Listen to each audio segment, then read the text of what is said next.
Hello students. तो आज करने जा रहे हैं हम केमिस्ट्री में सॉल्यूशन चैप्टर का 9वां वीडियो लेक्चर। और आज की वीडियो में हम डिस्कस करने वाले हैं डिप्रेशन इन फ्रीजिंग पॉइंट कि फ्रीजिंग पॉइंट में डिप्रेशन क्या होता है। तो हेडिंग लगाइएगा depression in freezing point. Depression in freezing point क्या होता है? Depression in freezing point actually देखिएगा, जब आप कोई सॉल्यूशन लीजिए, ठीक है, उस सॉल्यूशन में आप कोई नॉन वोलेटाइल सॉल्यूट मिक्स कर दीजिए, तो होता यह है कि उसकी वेपर प्रेशर जो होती है वो कम बनने लगती है। आपने कोई सॉल्यूशन लिया, उसमें आपने कोई नॉन वोलेटाइल सब्सटेंस मिक्स किया, नॉन वोलेटाइल मतलब जिसकी वेपर ना बनती हो। आपने कोई सॉल्यूशन लिया, उसमें नॉन वोलेटाइल सॉल्यूट मिक्स किया।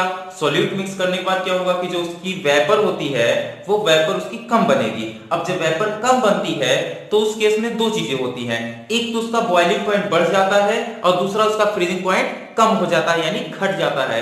अब देखिएगा, जो बॉइलिंग पॉइंट बढ़ जाता है उसे कहते हैं एलिवेशन इन बॉइलिंग पॉइंट, जो कि हम 8वें वीडियो लेक्चर में डिस्कस कर चुके थे। आज हमारा 9वां वीडियो लेक्चर है और आज हम इसमें डिस्कस करने वाले हैं कि फ्रीजिंग पॉइंट डिप्रेशन क्या होता है, डिप्रेशन इन फ्रीजिंग पॉइंट। तो होता क्या है कि जब आपने किसी सॉल्यूशन में किसी नॉन वोलेटाइल सॉल्यूट को मिक्स करा तो तो वहां पे वेपर कम बनती है। वेपर कम बनने की वजह से उसका फ्रीजिंग पॉइंट जो होता है वो डाउन हो जाता है, कम हो जाता है, तो उसी को बोलते हैं डिप्रेशन इन फ्रीजिंग पॉइंट। तो ये चीज होती है डिप्रेशन इन फ्रीजिंग पॉइंट, ठीक है। अब हम यहाँ पे आपको एक ग्राफ के थ्रू इसको समझाने की कोशिश करते हैं। देखिएगा, ये ग्राफ हम यहाँ पे बनाते हैं, ये टेम्परेचर है और यहाँ पे आप चलिए ले लीजिए वेपर प्रेशर। तो ये वेपर प्रेशर इस पे लेना है और इस पे आपको टेम्परेचर लेना है। उसके पहले आपको एक फ्रीजिंग पॉइंट की डिफिनीशन आपको बता दें, उसी के बेस पर ये एक्सप्लेन किया जाएगा। फ्रीजिंग पॉइंट कहते किसको है? देखिएगा, सबसे पहले हमको जानना है कि फ्रीजिंग पॉइंट होता क्या है। तो ध्यान से देखिएगा, the temperature at which vapour pressure of liquid state becomes equal to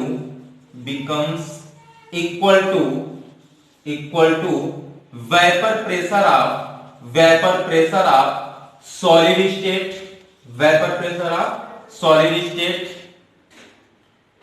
is called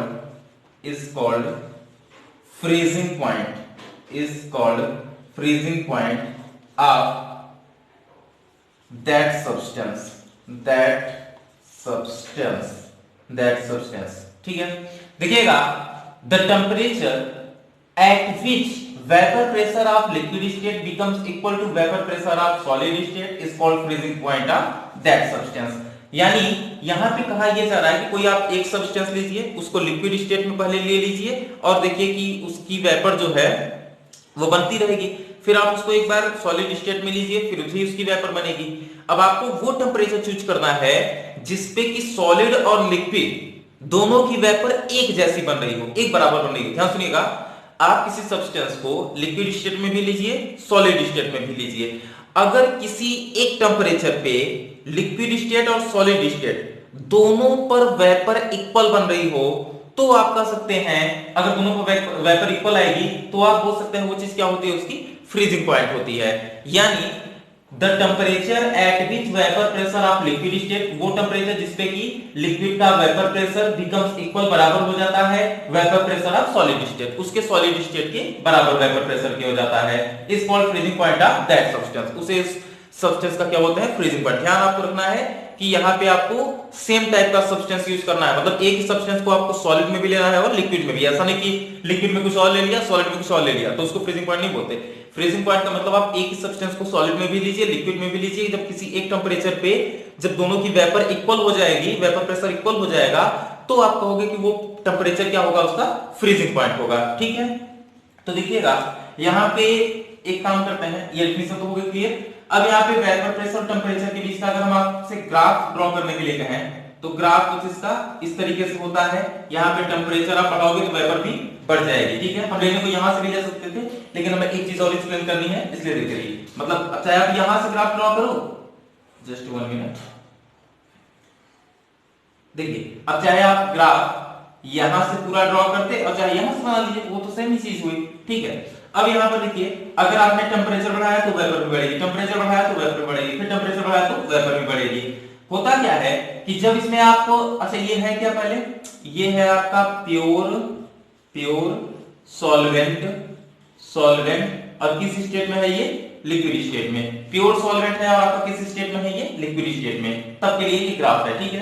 अब आपको पता है कि जब आप इसलिए कोई नॉन वोलाटाइल इस प्योर सॉल्वेंट में, ठीक है, इस प्योर सॉल्वेंट में अगर आप कोई नॉन वोलाटाइल सॉल्यूट मिक्स करते हो तो देखिए वहां पर क्या हो जाएगा,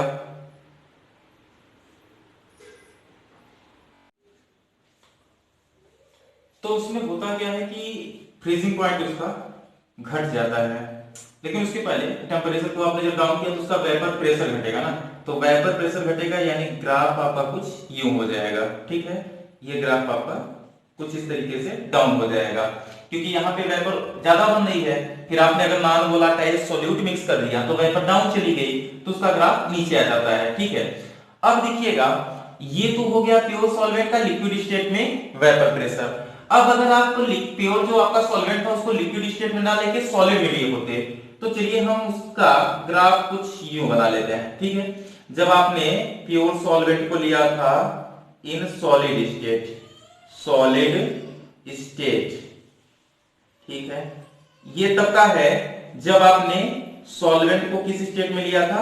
जब आपने सॉल्वेंट को लिया था सॉलिड स्टेट में। ये कब का है? जब आपने इसको लिया था लिक्विड स्टेट में। तो जब यहाँ पे सॉल्वेंट को आपने लिया सॉलिड स्टेट में, अब देखिए कहानी कैसे बनेगी फ्रीजिंग पॉइंट की। यहाँ पे आपने लिखा है the temperature at which vapour pressure of liquid state becomes equal to vapour pressure of solid state. यानी लिक्विड स्टेट में जो वेपर प्रेशर बन रहा है और सॉलिड में जो बन रहा है उसको हमें देखना है कि किस टेम्परेचर पे दोनों की वेपर इक्वल आएगी। तो अगर हम इस ग्राफ को थोड़ा सा यहाँ पे एक्सपेंड करें तो ये कुछ इस तरीके से ग्राफ जाएगा। देखिए ये ग्राफ आपका इस तरीके से आ जाएगा। अब यहाँ पे ग्राफ ये जो लिक्विड स्टेट का है और सॉलिड स्टेट का, देखिए यहाँ पे कट कर रहा है एक दूसरे को। कट करने का मतलब ये है कि इस एक स्पेसिफिक पॉइंट पे वेपर प्रेशर दोनों की जो है वो सेम हो चुकी है। दोनों की वेपर प्रेशर कैसी हो चुकी है? यहाँ पे सेम हो चुकी है। जब बताइए दोनों की वेपर प्रेशर सेम हो गई तो आपने यहाँ लिखा क्या है कि the temperature at which vapour pressure of liquid state becomes equal to vapour pressure of solid state. तो यहाँ पे देखिए लिक्विड स्टेट और सॉलिड स्टेट दोनों की वेपर एक जैसी हो गई है, बराबर हो गई है। तो बस इसी टेम्परेचर का नाम आप क्या रखने वाले हो? इसी को कहने वाले हो आप freezing point of this pure solvent. इस प्योर सॉल्वेंट का ये फ्रीजिंग पॉइंट होगा और जिसको हम डिनोट करेंगे T नॉट F से, ठीक है। ये है freezing point of this pure solvent. इस प्योर सॉल्वेंट का ये फ्रीजिंग पॉइंट है क्योंकि इस प्योर सॉल्वेंट के लिक्विड स्टेट और सॉलिड स्टेट की वेपर प्रेशर इस टेम्परेचर पे इक्वल है। सो इस टेम्परेचर को क्या बोलेंगे? उसका फ्रीजिंग पॉइंट बोलेंगे। अब देखिएगा जब आपने यहाँ पे नॉन वोलाटाइल सॉल्यूट मिक्स कर दिया तो ये सॉल्वेंट से क्या बन गया? सॉल्यूशन, जिसमें कि क्या मिक्स है? Non volatile solute. तो जब आपने सॉल्यूशन में नॉन वोलाटाइल सॉल्यूट मिक्स कर दिया तो उसका ग्राफ नीचे आ गया था, यानी वेपर प्रेशर डाउन हो गई थी। अब बताइए इस ग्राफ को अगर पीछे बढ़ाएं तो क्या ये इस ग्राफ को कहीं पर कट करेगा? देखते हैं। ये ग्राफ आपका कुछ यूं हो जाएगा। देखिए इस ग्राफ को आप पीछे ले आएंगे तो यहां पे कट कर रहा है। ये देखिए ये है आपका लिक्विड स्टेट में, ये जो नॉन वोलाटाइल आपने मिक्स कर दिया है, ये फिर भी सॉल्यूशन आपका किसमें है? लिक्विड स्टेट में। और ये किसमें है आपका? यहाँ पे सॉलिड स्टेट। तो बताइए ये जो आपका सॉल्यूशन तैयार हुआ है ये लिक्विड स्टेट में है, ये सॉलिड स्टेट में। अब बताइए कि लिक्विड स्टेट और सॉलिड स्टेट का प्रेशर जहां पे इक्वल आएगा, जहां पे बराबर आएगा, बस उसी एक कंडीशन को हम क्या बोलते हैं? उसका टेम्परेचर। लेकिन इस बार टेम्परेचर किसका होगा? इस बार टेम्परेचर आपका होगा सॉल्यूशन का, मतलब पहले तो हम सॉल्वेंट का लिए थे लेकिन इस बार ये जो आपका टेम्परेचर होगा वो किसका होगा? सॉल्यूशन का होगा। क्योंकि इसको जब आपने सॉलिड स्टेट में रखा था तब तो आपको मतलब आपका जो ग्राफ था कुछ इस तरीके से था। जब आपने इसको लिक्विड स्टेट में रखा तो ग्राफ कुछ इस तरीके से बना। अब हुआ क्या? जब दोनों को आपने मतलब देखा कि दोनों की वेपर बराबर कहां आ रही है तो दोनों के ग्राफ को आपने देखा यहाँ पे कट कर रहे थे, यानी इस एक पॉइंट पर दोनों की वेपर प्रेशर इक्वल होगी। और जिस टेम्परेचर पे दोनों की सॉलिड और लिक्विड की वेपर प्रेशर इक्वल आ जाए उसी को उसका फ्रीजिंग पॉइंट बोलते हैं। अब आप देखिए इसमें थोड़ा सा आपको डाउट आ सकता है कि अभी जस्ट पहले हमने कहा था कि एक ही सब्सटेंस को आपको लेना है जिसमें लिक्विड को रखना होता है और उसी को सॉलिड में रखना होता है। आप पूछ रहे हो यहाँ पे दूसरा हो गया, तो ऐसा नहीं है, यहाँ पे भी सॉल्वेंट वही है और यहाँ पे भी सॉल्वेंट वही है। यानी एक्चुअल में जो आपने नॉन वोलेटाइल मिक्स किया है उसकी तो वेपर बन नहीं रही है, यानी जो आपने नॉन वोलेटाइल सब्सटेंस मिक्स किया है उससे तो वेपर बन नहीं पाएगी, क्योंकि आपको पता है ना नॉन वोलेटाइल की वेपर बनती ही नहीं है। और नॉन वोलेटाइल की वजह से जो वेपर कम बनती है, डिक्रीज होती है, उस वजह से ये ग्राफ को हमने नीचे बना दिया है। तो ओवरऑल हुआ क्या कि ये जो इस समय सब्सटेंस है सेम उसी कंडीशन में ये वाला भी है, बस फर्क ये है कि ये लिक्विड में है और ये सॉलिड में है। तो दोनों के ग्राफ इस एक पॉइंट पे कट कर रहे हैं, मतलब यहाँ पे दोनों की वेपर इक्वल आ रही है और इस वेपर जहां पे इक्वल आ रही है बस उसी पे जो टेम्परेचर आएगा उसी को आप क्या बोलोगे, temperature of freezing point. Temperature of freezing point और किसका फ्रीजिंग पॉइंट, जिसका ग्राफ है सॉल्यूशन का। तो यहाँ पे जो फ्रीजिंग पॉइंट आएगा, चलिए उसको आप कह लीजिए TF, वो है आपका TF। ये वाला प्योर वाले के लिए T नॉट और सॉल्यूशन वाले के लिए TF। अब देखिए यहाँ पे टेम्परेचर में जो डिफरेंस आया उसको कहते हैं delta TF, depression in freezing point. इसी को कहते हैं डेल्टा TF, डेल्टा TF, इसको बोलते हैं depression in freezing point, depression in freezing point, इसे बोलते हैं डिप्रेशन इन फ्रीजिंग पॉइंट। और डेल्टा TF क्या होता है आपका, डेल्टा TF का मतलब होता है ज्यादा कौन है टेम्परेचर, ये वाला, तो T naught F minus TF। तो ये हो गया फॉर्मूला आपके डिप्रेशन इन फ्रीजिंग पॉइंट का। डिप्रेशन इन फ्रीजिंग पॉइंट बराबर होता है freezing point of pure solvent minus freezing point of solution, जबकि आपने इसमें नॉन वोलेटाइल सॉलिड को मिक्स कर रखा है। तो ये हो गया डिप्रेशन इन फ्रीजिंग पॉइंट का formula T naught F minus TF, ठीक है। अब उसके बाद आप यहाँ पे एक तरीका और है इसके फॉर्मूला बनाने का, एक काम करिए इसका स्क्रीनशॉट लीजिए, फिर हम उसको आगे डिस्कस करते हैं, ठीक है, ले लीजिए। हो गया, तो हम आगे प्रोसीड करते हैं। देखिएगा ये जो आपका डिप्रेशन इन फ्रीजिंग पॉइंट है ये किस फैक्टर पे डिपेंड करता है और उसके बेसिस पे हम यहाँ पे फार्मूला निकालेंगे, ठीक है, और फिर उसी पे न्यूमेरिकल्स होंगे। फिलहाल इसका भी यूज होगा delta TF equal to T naught F minus TF का। तो देखिएगा एक्सपेरिमेंट के थ्रू ऐसा देखा गया that delta TF is proportional to M means molality या सॉल्यूशन एक्सपेरिमेंटली, ठीक है। एक्सपेरिमेंट के थ्रू ऐसा देखा गया कि जो डिप्रेशन इन फ्रीजिंग पॉइंट होता है वो उसके मोलेलिटी पे डिपेंड करता है। अब यहाँ पे देखिए delta TF will be proportional to, molality क्या होता है, number of moles of solute होता है। फिलहाल यहाँ पे नॉन वोलेटाइल सॉल्यूट रहेगा, नॉन वोलेटाइल सॉल्यूट, ठीक है। Number of moles of non volatile solute upon mass of solvent in KG, ठीक है। ये फॉर्मूला होता है मोलेलिटी का। अब बताइए यहाँ पे जो डेल्टा TF है वो डिपेंड कर रहा है number of moles of solute particles पे। तो बताइए अगर ये सॉल्यूट के नंबर पे डिपेंड करेगा तो बताइए इस प्रॉपर्टी को क्या हम कॉलीगेटिव प्रॉपर्टी बोल सकते हैं। ये हो सकती है आपकी कॉलीगेटिव प्रॉपर्टी। अच्छा, कॉलीगेटिव प्रॉपर्टी क्यों कहेंगे, क्योंकि कॉलीगेटिव प्रॉपर्टी कहते हैं किसको है, कॉलीगेटिव प्रॉपर्टी का मतलब होता है कि कॉलीगेटिव प्रॉपर्टी का मतलब होता है कि ऐसी प्रॉपर्टी सॉल्यूशन की जो उसके नंबर ऑफ सॉल्यूट पार्टिकल्स पे डिपेंड करती हो, उनके नेचर पे नहीं। ऐसी सॉल्यूशन की प्रॉपर्टी जो कि उसके नंबर ऑफ सॉल्यूट पार्टिकल्स पे डिपेंड करती हो उसे कहते हैं कॉलीगेटिव प्रॉपर्टी। कॉलीगेटिव प्रॉपर्टी मतलब the properties which depends on number of solute particles. तो नंबर ऑफ सॉल्यूट पार्टिकल पे ही तो डिपेंड कर रहा है डेल्टा TF, दैट मींस ये क्या है, कॉलीगेटिव प्रॉपर्टी है। और आपको पता है कि हम दो कॉलीगेटिव प्रॉपर्टीज को डिस्कस भी कर चुके हैं, एक तो RLVP था, relative lowering in vapour pressure, और एक हम डिस्कस किए हैं एलिवेशन इन बॉइलिंग पॉइंट। ये हमारी तीसरी कॉलीगेटिव प्रॉपर्टी है जो कि है डिप्रेशन इन फ्रीजिंग पॉइंट, ठीक है। तो अगर आपको वो चीजें नहीं क्लियर है तो आप पीछे की वीडियो से वहां कवर कर सकते हैं। तो ये हो गई कॉलिगेटिव प्रॉपर्टी।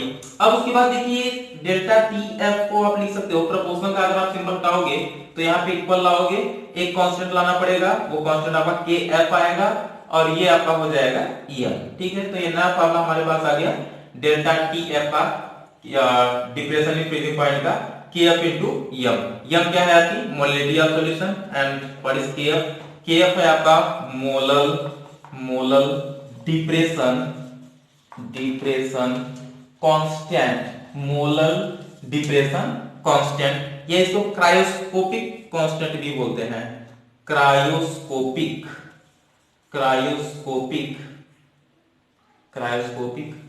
कांस्टेंट, इसको क्रायोस्कोपिक कांस्टेंट भी बोलते हैं।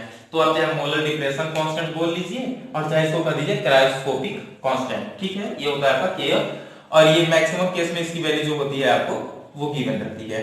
ठीक है, ज्यादातर केस में आपको ये दिया रहेगा और नहीं दिया रहेगा तो हम आपको तरीका बताएं, आप कैलकुलेट कर लीजिएगा।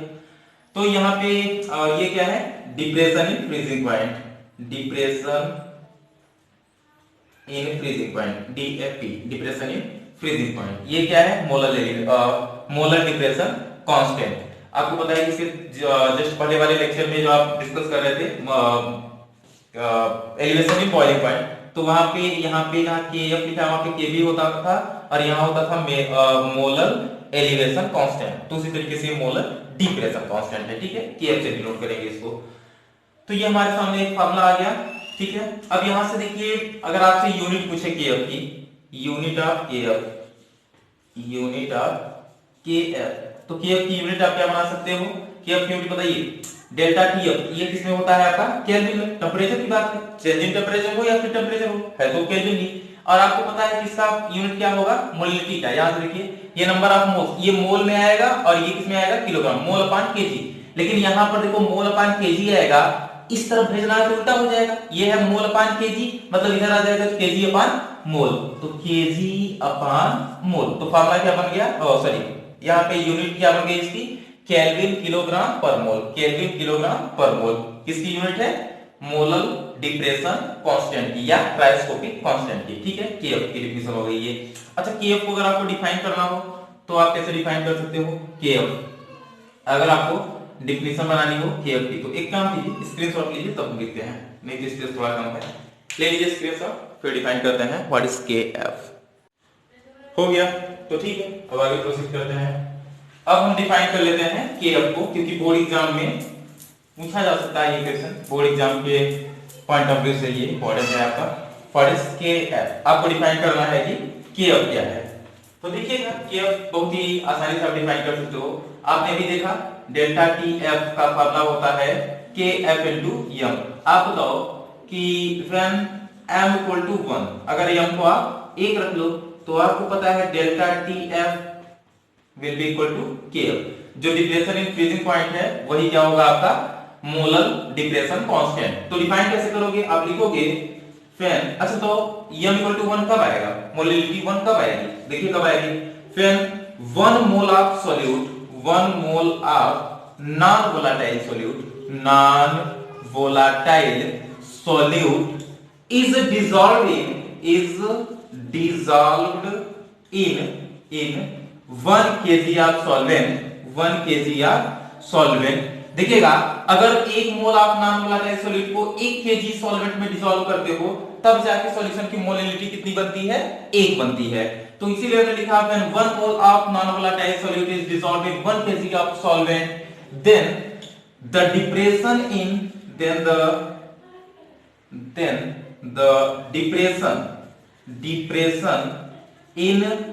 freezing point is known as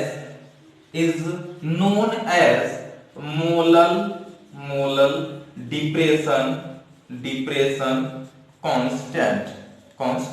ठीक है, तो यहाँ पे देखिए 1 mole of non volatile solute is dissolved in 1 kg of solvent.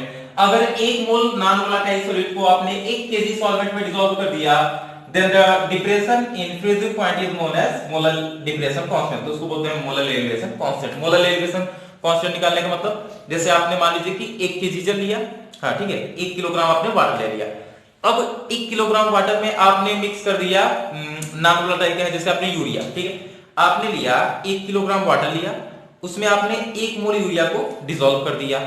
1 mole urea को डिसॉल्व करने के बाद उसके फ्रीजिंग पॉइंट में जितना डिप्रेशन आया होगा बस उसी को बोलोगे मोलर डिप्रेशन कांस्टेंट, वही होगा मोलर डिप्रेशन कांस्टेंट, ठीक है।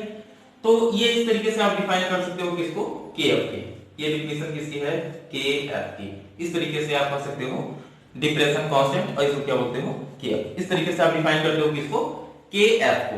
तो ये कांस्टेंट भी डिफाइन हो गया, ठीक है। अब देखिए कि कुछ केसों में क्या होता है, नोट कर लीजिए इसको, ये करते हैं, ठीक है। तो देखिएगा कुछ केसों में क्या होता है कि आपको केएफ गिवन नहीं होता, आपको केएफ की वैल्यू नहीं दी होती, तो फिर ऐसे केसेस में क्या किया जाए, फिलहाल तो आपको लगभग 98% केसों में दिया रहता है, बट मान लीजिए कि आपको नहीं दिया है, तो how to calculate KF, KF को कैसे कैलकुलेट किया जाए, तो एक फार्मूला दिया गया केएफ का। केएफ का फार्मूला आप लिखेंगे आर टी नॉट एफ का square multiplied by molar mass upon में 1000 into delta H fusion.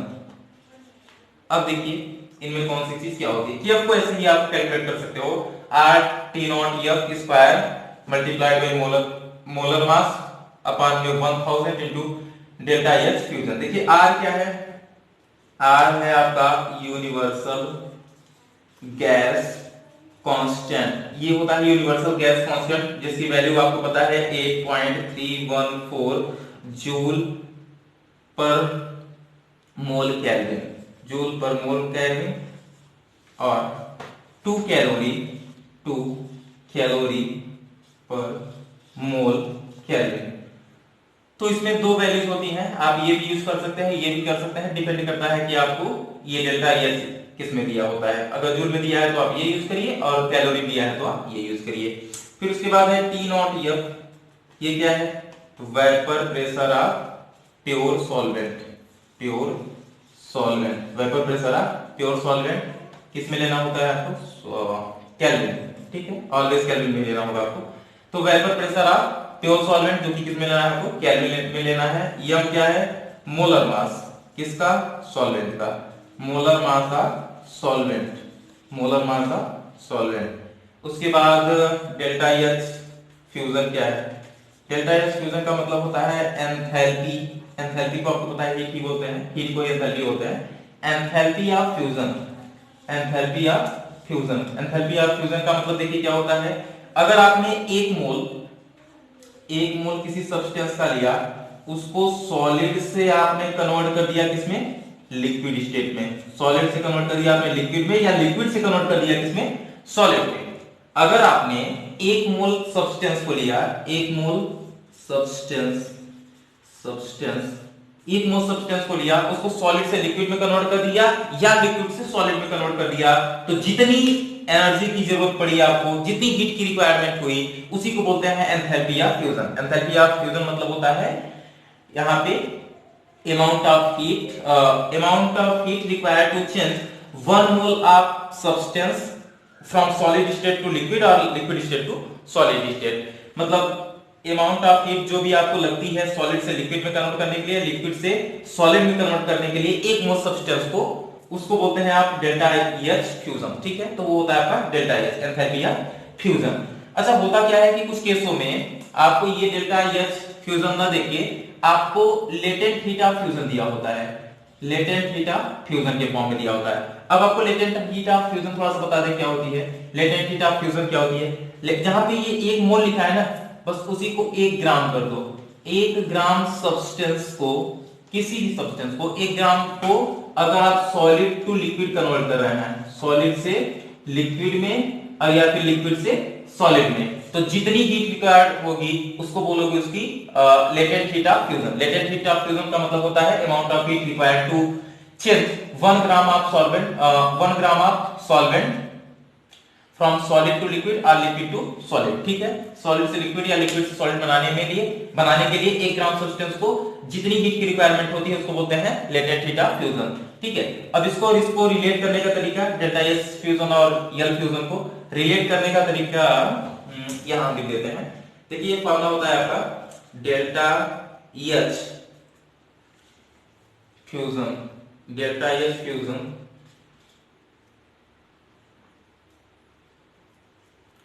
Delta H fusion का फॉर्मूला होता है लेटेंट हीट ऑफ फ्यूजन,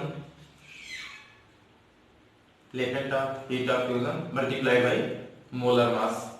ये होता है दोनों का रिलेशनशिप। तो आपको ये दिया है तो भी आप डायरेक्टली यूज कर सकते हो, और अगर ये दिया है तो आप इसको पहले यल फ्यूजन इनटू एम करके निकाल लोगे, ठीक है। तो ये इस तरीके से आप यहाँ पर इन सबको समझ गए कि कौन क्या होता है, तो क्या आप कैलकुलेट करना आपके लिए काफी इजी हो जाएगा, क्योंकि आपको पता है आर क्या होता है, टी नॉट एफ क्या होता है, मोलर मास क्या होता है, ये तो कांस्टेंट ही है, डेल्टा एस फ्यूजन आपको पता चल गया क्या होता है। तो ये चीज आसानी से आप यहाँ पे कैलकुलेट कर सकते हो, ठीक है। तो ले लीजिए स्क्रीनशॉट, फिर हम इसमें न्यूमेरिकल डिस्कस करते हैं। ले लीजिए, हो गया। तो आगे प्रोसीड करते हैं। अब लेते हैं कुछ न्यूमेरिकल्स। सारी चीजें इस पे डिस्कस हो चुकी हैं, अब हम न्यूमेरिकल्स इस पे कर सकते हैं।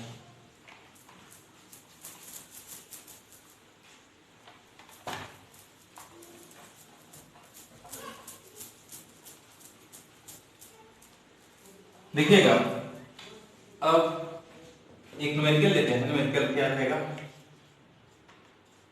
न्यूमेरिकल रहेगा, मान लीजिए कि आपसे कह दिया व्हाट अमाउंट ऑफ C2H5OH, और मान लीजिए assume non volatile solute,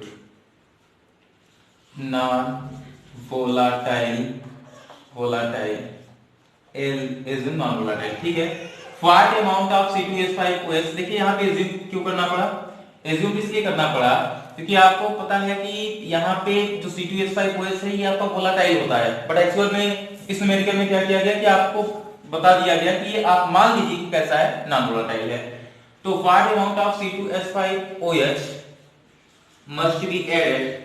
must be added to 1 kg of 1 kilogram of water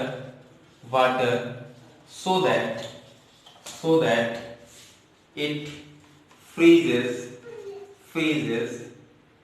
at -2°C, ठीक है। यहां पे दिया गया what amount of C2H5OH as a non-volatile must be added to 1 kilogram of water so that it freezes at -2°C, -2°C। और condition आपको दे दिया गया कि जो वाटर है उसका जो फ्रीजिंग पॉइंट होता है, आप यहाँ पे लिखेंगे फ्रीजिंग पॉइंट ऑफ वाटर। जो प्योर फॉर्म में वाटर रहेगा तो आपको पता है कितना होता है, 0°C। ये तो आपको पहले से पता है, freezing point of water 0°C। और यहाँ पे आपको Kf भी गिवन है, Kf आपको गिवन है 1.86 केल्विन किलोग्राम पर मोल, ठीक है। ये चीज आपको गिवन थी। अब यहाँ पे आप इसको सॉल्व करते हैं। देखिए कैसे आप सॉल्व करेंगे। आप चाहे खुद से भी ट्राई कर सकते हैं, क्योंकि आपको पूरे फॉर्मूले वगैरह सब पता है, तो आप ट्राई कर सकते हैं। What amount of C2H5OH must be added to 1 kg of water, मतलब C2H5 का कितना अमाउंट 1 किलोग्राम वाटर में ऐड किया जाए, सो दैट ताकि इट फ्रीजेस एट -2°C, कि -2°C पर क्या हो जाए, फ्रीज हो जाए। तो चलिए लिखते हैं कि जिस डेल्टा TF फर्स्ट लिखेंगे। डेल्टा TF का फार्मूला क्या होता है, Kf into m। अब यहाँ पर बताइए हमारे पास क्या क्या है। हमारे पास डेल्टा TF है। डेल्टा TF का मतलब ये है कि डेल्टा TF का मतलब होता है T naught F minus TF, और Kf का मतलब कितना है, दिया ही है हमें 1.86, एंड मोलिलिटी का मतलब क्या होता है, number of moles of solute upon molar mass of, देखिए लिखेंगे number of moles of solute. तो number of moles of solute में एक प्रॉब्लम है, पहले पेपर ये लिख लेते हैं, number of moles of solute divided by क्या हो जाएगा, मास of solvent in KG, mass of solvent in KG. Solvent है क्या यहाँ पे आपका, वाटर। चलिए T naught F, T naught F क्या होता है, प्योर सॉल्वेंट का प्रेशर। तो प्योर सॉल्वेंट के लिए आपको कितना दिया गया है, 0 डिग्री, माइनस टी एफ कितना है आपको, -2 डिग्री सेल्सियस, तो -2 रख लीजिए।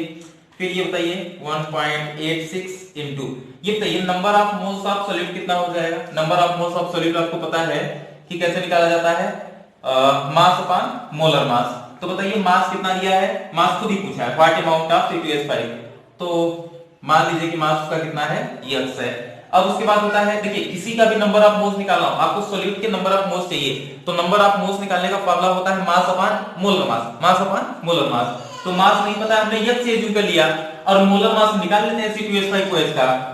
C2H5OH 2 इंटू कार्बन का 12, 5 इंटू हाइड्रोजन का 1 होता है, ऑक्सीजन का 16 होता है और हाइड्रोजन का 1 होता है। तो ये हो जाएगा 12 गुना 24, 5 और 17। तो ये वाला हो जाएगा 7 5 12 12 16 और ये वाला हो जाएगा 2 1 3 4 46। तो आ गया C2H5OH का मोलर मास कितना आ गया, 46 ग्राम पर मोल। तो यहां पे हो जाएगा 46। और बताइए मास ऑफ सॉल्वेंट आपको कितना दिया है, 1 केजी। तो आपको 1 रखना पड़ेगा क्योंकि आपको पता है ना केजी में रखना होता है, तो 1 केजी दिया है तो आप 1 ही रख लीजिए। अब उसके बाद इसको कैलकुलेट करेंगे तो माइनस माइनस हो जाएगा प्लस, ये हो जाएगा 2 इक्वल्स टू 1.86 x अपॉन कितना हो जाएगा 46। नाउ आप कैलकुलेट करोगे इसको तो x will be equal to 2 into 46 divided by कितना हो जाएगा 1.86। एक काम करते हैं 1.86 को हटाने के लिए हम ऊपर नीचे 100 से मल्टीप्लाई कर देते हैं, तो मल्टीप्लाइड बाय कितना हो जाएगा, ये 100 हो जाएगा। फिर इसको थोड़ा सॉल्व करते हैं तो ये वाला हो जाएगा आपका 2 into 46 into 100 overall divided by कितना हो जाएगा, ओवरऑल डिवाइडेड बाय आपका हो जाएगा 186 क्योंकि 2 जीरो से पॉइंट आपके हट गया है।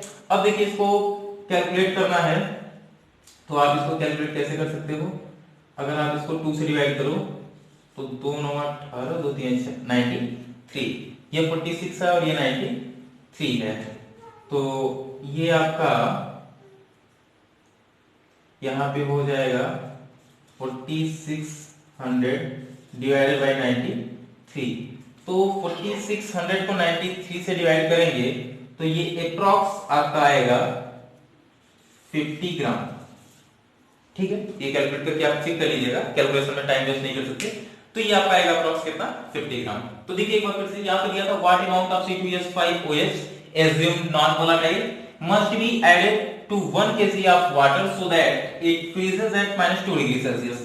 मतलब यहाँ पे कहा गया कि C2H5OH की कितनी अमाउंट को आप 1 किलोग्राम वाटर में डिसॉल्व करोगे ताकि उस वाटर का फ्रीजिंग पॉइंट 0 से घटके कितना हो जाए -2 डिग्री सेल्सियस। आपको दिया गया प्योर वाटर का जो फ्रीजिंग पॉइंट है वो 0 डिग्री सेल्सियस होता है और जो KF है यानी मोलल डिप्रेशन कांस्टेंट वो है 1.86 केल्विन किलोग्राम पर मोल।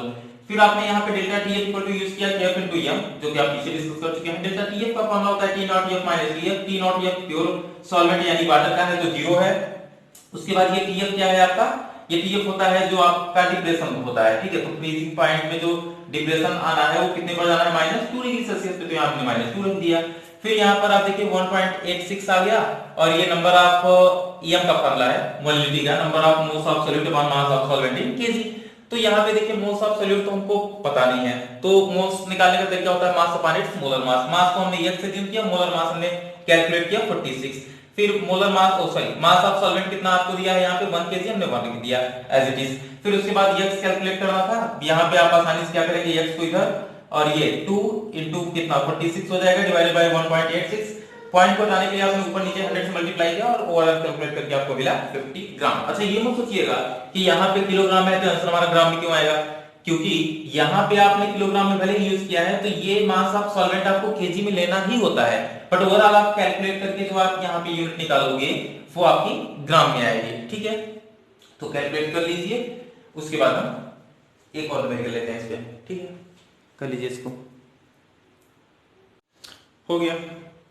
तो अब लेते हैं अगले सवाल। हो गया, देखिएगा यहाँ पे जो आपको 50 ग्राम आपको लास्ट में आंसर मिला है वो अप्रॉक्स है, एग्जैक्ट नहीं। एग्जैक्ट तो 49 पॉइंट समथिंग करके आएगा। तो कैलकुलेशन में टाइम वेस्ट करने का कोई मतलब नहीं है, कैलकुलेशन तो आप कर ही लेंगे। पर समझते रहिए ये चीज आपकी एग्जैक्ट नहीं अप्रॉक्स थी, लगभग, ठीक है। नियरली तो 49 पॉइंट समथिंग आएगा, हमने 50 ग्राम लिया है, ठीक है। तो कैलकुलेशन आप देख लीजिएगा।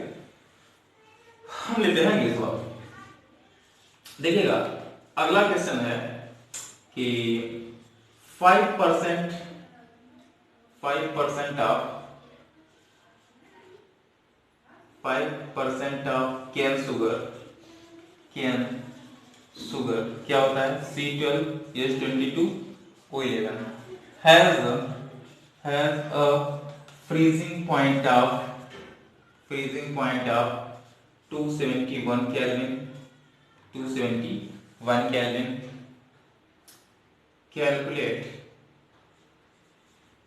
Calculate freezing point of 5% glucose. Calculate freezing point of 5% glucose. एक चीज और, ये बाई मास परसेंटेज है और ये जो आपको 5% कैन शुगर ये दिया है, ये भी हम यहाँ पे इसे लिखना भूल गए, ये भी है आपका बाई मास का है या वेट बाई वेट परसेंट का है, आपको पता है कि ये की चीजें ये पहले की वीडियोस में डिस्कस हो चुकी हैं। 5% of cane sugar by mass has a freezing point of 271 Kelvin. Calculate freezing point of 5% glucose और ये भी है परसेंट बाई मास। उसके बाद चलिए आपको जो दिया है, आपको दिया है freezing point of pure water कितना होता है 273.15 केल्विन और KF आपको दिया है 1.86 केल्विन किलोग्राम पर मोल, ठीक है। तो इस सवाल में आपसे कहा गया है 5% ऑफ केन शुगर जो कि होती है C12H22O11 और बाई मास, ये परसेंटेज कौन सा है, बाई मास है। आपको पता है परसेंट बाई मास हो सकता है, वॉल्यूम परसेंट भी हो सकता था, बट आपको इसमें मास दिया है। Has a freezing point of 271 kelvin. फिर आपसे कहा गया calculate freezing point of 5% glucose by mass और आपको कंडीशन दिया है freezing point of pure water 273.15 kelvin and KF आपको दिया है 1.86 केल्विन किलोग्राम पर मोल। तो देखिए आप इसमें किस तरीके से इसे कैलकुलेट करते हैं। पहले तो आप एक बार खुद से ट्राई करिए, इसको वीडियो को पॉज करके खुद से आप ट्राई करिए। चलिए देखिए यहाँ पे सबसे पहले आप समझिए कि सवाल में कहा क्या जा रहा है 5% ऑफ केन शुगर, यानी केन शुगर जो है उसका 5% लिया गया है, परसेंट बाय मास है यहाँ पे। तो बताइए मास परसेंटेज के केस में आपको पता होना चाहिए कंसंट्रेशन टर्म्स। हमने आपको पहले ही कहा था कि सॉल्यूशन की आप कोई भी जो भी जितने भी न्यूमेरिकल्स होते हैं तभी आप डिस्कस उन पे कर पाएंगे जब आपको कंसंट्रेशन टर्म्स पता हो, ठीक है। तो अगर आपको ये चीजें नहीं पता है तो आप स्टार्टिंग के वीडियोस देख कर आइए, वहां पे हमने कंप्लीटली डिस्कस किया है मास परसेंटेज क्या होता है, वॉल्यूम परसेंटेज क्या होता है, ठीक है, मोलैरिटी एक्सेट्रा। तो आप वहां से उसको देख लीजिएगा। फिलहाल हम यहाँ आपको समझाते हैं। यहाँ पे दिया है 5% of cane sugar by mass. By mass का मतलब ये होता है 5% केन शुगर का मतलब पहले समझ लीजिए। 5% C12H22O11 का मतलब क्या हुआ, इसका मतलब ये हुआ कि जो आपका सॉल्यूशन है उसमें 5 ग्राम C12H22O11 होगा और जो पूरा सॉल्यूशन होगा वो आपका 100 ग्राम का होगा। 100 ग्राम के सॉल्यूशन में 5 ग्राम आपका केन शुगर होगा, यानी रिमेनिंग जो भी होगा वो आपका क्या होगा, वाटर होगा। तो यहाँ पे अमाउंट ऑफ वाटर कितना होगा बताइए, 100 ग्राम सॉल्यूशन है। मतलब ये आपको ये नहीं कि यहाँ इमेजिन करके आप खुद से लिख दिए, ये परसेंटेज का मतलब ही होता है, परसेंटेज का मतलब होता है 100। तो यहाँ पे 5% C12H22O11 का मतलब है 5 gram C12H22O11 is dissolved in 100 gram of solution. 5% cane sugar solution का मतलब होता है 5 gram of cane sugar is dissolved in 100 gram of solution. तो बताइए 100 ग्राम ऑफ सॉल्यूशन है, 5 ग्राम ये है, तो बताइए सॉल्वेंट कितना हो जाएगा 100 - 5 दैट मीन 95 ग्राम। तो यहाँ पे अमाउंट ऑफ वाटर कितना आएगा, यानी सॉल्वेंट 95 ग्राम। वैसे ही यहाँ पे दिया है calculate freezing point of 5% glucose. 5% glucose C6H12O6 का मतलब क्या हुआ? 5% ग्लूकोज का मतलब हुआ कि 5 gram of glucose is dissolve in 100 gram of solution. तो ये भी 100 ग्राम सॉल्यूशन में डिसॉल्व होगा, तो 100 ग्राम में 5 ग्राम का ग्लूकोज हो गया, तो बाकी का जो वाटर बचा या सॉल्वेंट बचा वो कितना होगा? 95 ग्राम। ठीक है, तो ये चीजें आपको पहले से पता होनी चाहिए थी, और अगर नहीं है तो अब आपको क्लियर हो गया होगा। अब हम इस पे डिस्कस करते हैं न्यूमेरिकल पे। ठीक है, तो देखिएगा एक तरफ हम सॉल्व करते हैं केन शुगर के लिए, एक तरफ हमारा होगा केन शुगर एंड सेकंड हमारा होगा ग्लूकोज। इस तरफ हम लेंगे ग्लूकोज। देखिएगा अगर इसके लिए हम फॉर्मूला अप्लाई करें डेल्टा टी एफ का, तो होता है आपका के एफ इंटू, देखिए यहां पे हो जाता है आपका के एफ इंटू एम यानी मोलिटी। अब देखिएगा डेल्टा टी एफ क्या होता है? डेल्टा टी एफ की अगर बात करी जाए तो ये होता है आपका T naught F minus T F equals to K F को तो आप के एफ ही रखिए, क्योंकि के एफ यहां भी है और यहां भी, दोनों के सेम ही है, तो ये कट जाएगा।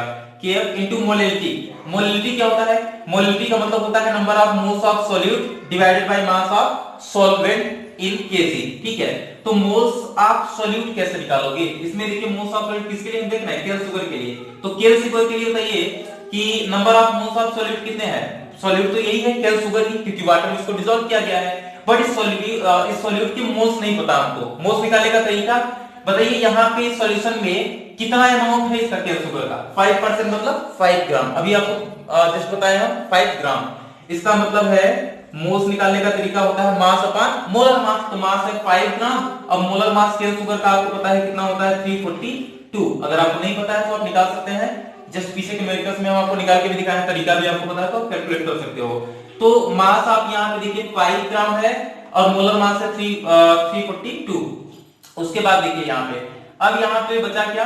देखिए ये तो हो गया नंबर ऑफ मोल्स का तरीका। अपॉन में क्या होता है? Mass of solvent in KG. तो mass of solvent in KG, बताइए मास ऑफ सॉल्वेंट कितना है? अगर 100 ग्राम सॉल्यूशन था तो 5 ग्राम आपका केन शुगर था, तो बचा 95 ग्राम। अभी जस्ट पीछे तो बताया है, तो वो 95 आपका यहाँ पे आ जाएगा। तो यहाँ पे आ जाएगा आपका 95, ये थोड़ा नीचे लिख लेते हैं, यहां से T naught F minus T F will be equal to K into, यहाँ पे कितना आ रहा था? 95 अपान में 1000। अच्छा 1000 क्यों हुआ? क्योंकि 95 ग्राम था, हमको रखना किसमें होता है? Mass of solvent in KG. तो ग्राम को केजी में कन्वर्ट करोगे तो क्या हो जाएगा? 1000 से डिवाइड हो जाएगा, तो ये इतना आ गया। ठीक है, इसको इतने पर छोड़ दीजिए। एक काम करते हैं, T naught F minus T F को कैलकुलेट कर ले। T नॉट एफ का मतलब क्या होता है? Freezing point of pure water, जो कि कितना है? 273.15 minus freezing point of solute को मिक्स करने के बाद कितना हो गया था? 271 वेरी इक्वल टू, ये हो जाएगा आपका KF मल्टीप्लाइड बाई, अगर इसको क्लियर करेंगे तो ये 1000 आपका ऊपर चला जाएगा, तो ये वाला हो जाएगा 5000 और ये कितना हो जाएगा? 342 मल्टीप्लाइड बाई 95। ठीक है, और फाइनली अब इसको आप अगर क्लियर करेंगे तो 273 माइनस 271 ये हो जाएगा 2.15 इक्वल्स टू KF, ये हो जाएगा 5000 divided by 342 into 95। Equation number first. चलिए सेम यही कहानी ग्लूकोज के लिए रिपीट करते हैं। तो आपको पता है यहाँ पे भी फार्मूला वही अप्लाई होगा, डेल्टा TF डिप्रेशन में फ्रीजिंग पॉइंट होता है KF इनटू एम। तो बताइए यहाँ पे डेल्टा TF तो हमें कैलकुलेट करना है, इसको यही रहने दीजिए। अब KF का मतलब क्या है? KF भी यहीं पे रहने दीजिए, वैल्यू तो हमको गिवन है बट कट जाएगा ना, तो इसलिए रखने का कोई मतलब नहीं बनता। फिर मोलिटी निकालनी है, मोलिटी फिर वही कहानी, number of moles of solute upon mass of solvent in KG. तो number of moles of solute, इस बार किसको लेना है? ग्लूकोज को। तो बताइए इसका कैसे निकालोगे? Number of moles, mass upon molar mass formula होता है ना, किसी के भी नंबर ऑफ मोल्स निकालने का फार्मूला होता है मास अपॉन मोलर मास। तो बताओ मास कितना है? 5%, मतलब अभी हम आपको बताया है 5 ग्राम। ठीक है, और इसका ग्लूकोज का जो मोलर मास होता है C6H12O6 का, इसका होता है आपका 180। ठीक है, और डिवाइडेड बाई आपका हो जाएगा molar mass of solvent, water है ना। तो जब 100 ग्राम आपने सॉल्यूशन एज्यूम किया है, 5 ग्राम आपने सॉल्वेंट को सॉल्यूट को ले लिया, तो सॉल्वेंट बचा कितना? 95 ग्राम। तो 95 डिवाइडेड बाई 1000, जस्ट यही काम यहाँ भी किए हैं। और 95 और 5 कहां से है? ये जस्ट हम पीछे भी डिस्कस किए थे, ठीक है। तो देखिएगा ये हो जाएगा आपका delta T F will equal to K F into ये हो जाएगा 5000, ये इससे मल्टीप्लाई हो जाएगा, ये इससे रहेगा, तो 180 इनटू कितना 95, इक्वेशन नंबर 2 हो जाएगा, ठीक है। अब एक काम करते हैं, इक्वेशन 2 अपान इक्वेशन 1 कर लेते हैं, ये कैलकुलेट थोड़ा सा कर लेते हैं। एक काम करिए, इसका स्क्रीनशॉट लीजिए, इसको इरेज करके डबल लिखते हैं, ठीक है। स्पेस की थोड़ी सी प्रॉब्लम है, ले लीजिए।